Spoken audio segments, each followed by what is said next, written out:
What is up, you beautiful gamers, and welcome back to role-playing games. Last week we had Ubisoft for event and my eyes were just so delighted to what they were seeing related to Immortals Fenyx Rising. If you're looking forward to it, then you're right in the right place, compadre, because in this video we're gonna be breaking down everything you can expect from Uncle Immortals. So, if you're interested in this stuff, consider sticking around by subscribing, since Uncle Ubi has said that they'll be having more updates from here until the day of launch. You better be sure we'll be talking about them in the channel. First, the story, and there have been some little changes from back in the day of Gods and Monsters. The narrative story was said to be told by Homer with his magical lyre, but now they changed the approach to Zeus and Prometheus as narrators. Typhon, who we know in Greek mythology to be the youngest son of Gaia, has imprisoned all the gods since he has always been a mortal enemy to them. As normal in Greek mythology, there's always a human champion chosen by the gods to whom they bestow their blessings to carry their biddings. In this case, we have Fenyx, a warrior that will be able to customize with character creation tools before he sets up in his quest to defeat Typhon. Narrative style will be a humorous and didactic one. Ubisoft has always been known for taking huge consideration in historic facts and rigorous accuracy. The historian consultant Stephanie Ann Ruara specializes herself in mythology, so we can expect the same degree of accuracy in here. And while they are choosing to emulate a humorous, quirky kind of storytelling similar to what we see in the Fable series or in Divinity Original Sin, I think it's safe to say that the retelling of the myths in Immortals Fenyx Rising will be highly deductive and compelling. Then we have the gameplay and the combat system, and I like to describe Immortals to be a blend between Zelda Breath of the Wild and the latest entries of Assassin's Creed. On gameplay, we know so far that Fenyx is Alexios or Cassandra going on steroids.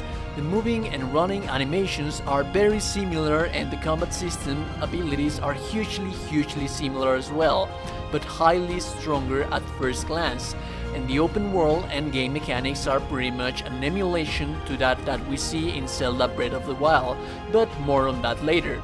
Immortals Fenyx Rising is an action-adventure open world, but it's safe to say and call it as well an RPG, since there's a loot system with upgradable gear and weapons, and while we don't have stats for the character building, there are hero skills which are blessings of the gods that can be upgraded to enhance your combat performance.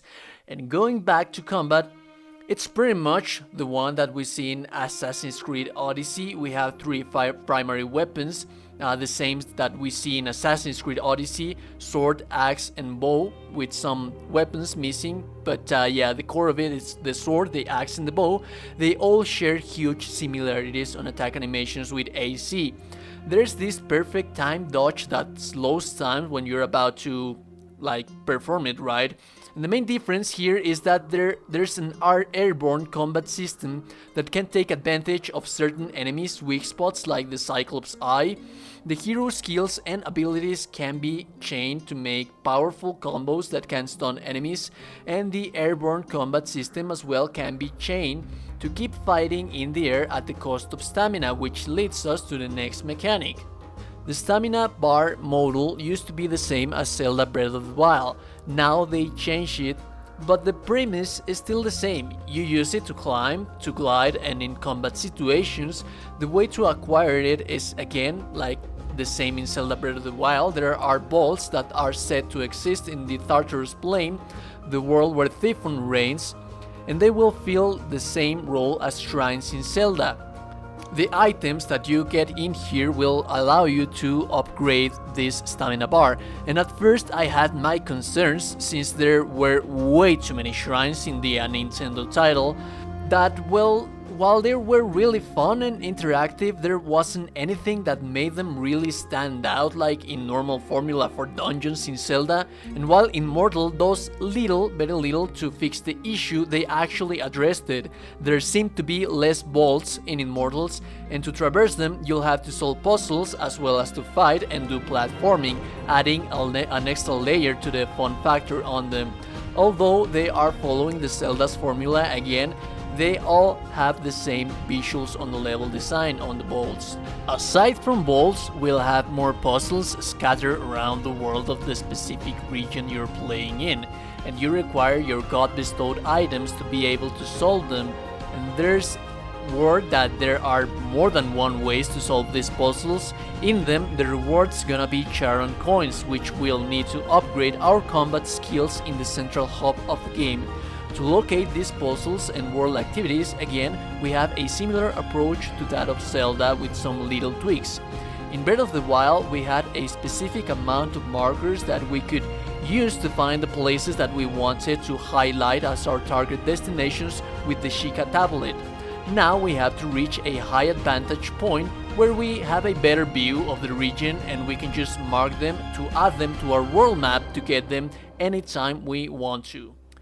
In the main quest line, we have objectives to fulfill before we can fight the boss of the region and rescue the god in it. So those are the open world stuff that we can expect to have when we explore it. There are 7 different regions, all resemble a specific god of the region, and the enemies will have set specific resemblance to it as well.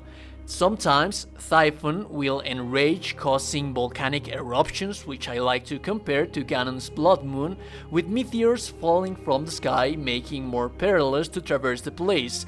This game mechanic relates to what Typhon is. He is a titan with several dragon heads in mythology, and he is related again in mythology to volcanic eruptions, so I think it's an awesome fit in here for that of the lore of the character of the main antagonist. There are also chests scattered around the world that contain gear and weapons that also can be upgraded by collecting enemy material drops.